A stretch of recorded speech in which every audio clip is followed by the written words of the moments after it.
4 top creepiest abandoned places in America, Texas.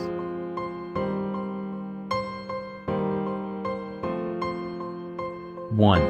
Redland Drive-In. Drive-in theaters are an iconic piece of American history, and it's a shame to see so many of these outdoor giants slowly crumbling throughout the various regions of America. Where there used to be a great number of drive-ins, few of them still survive to this day. One of the most well-preserved ruins is the Redland Drive-In, which just so happens to be conveniently located in Texas. While it's a saddening experience to see these abandoned relics of the not-so-distant past, it only teaches us the value of preservation. 2. Plain Boneyard, El Paso.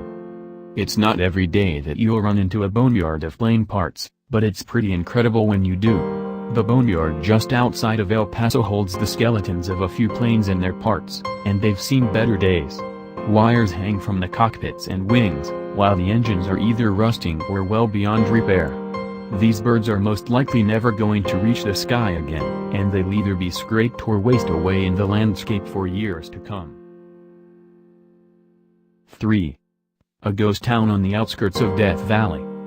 Like many of America's ghost towns, Darwin came to be when its founder discovered silver deposits in the nearby mountains in the 1870s. In its heyday, the population of Darwin once exceeded 1,000.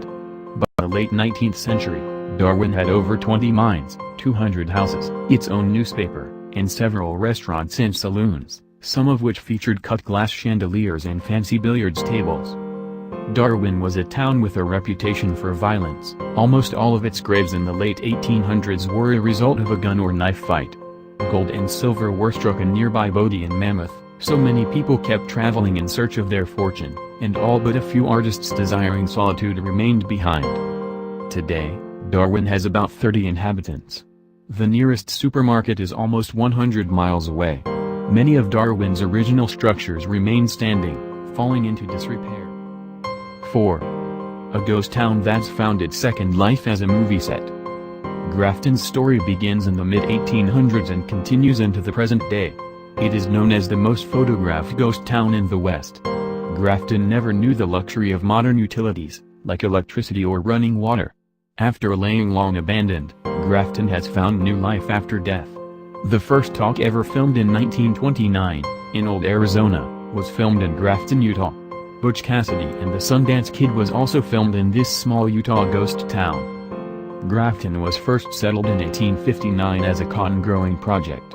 By 1864, 28 families called Grafton home.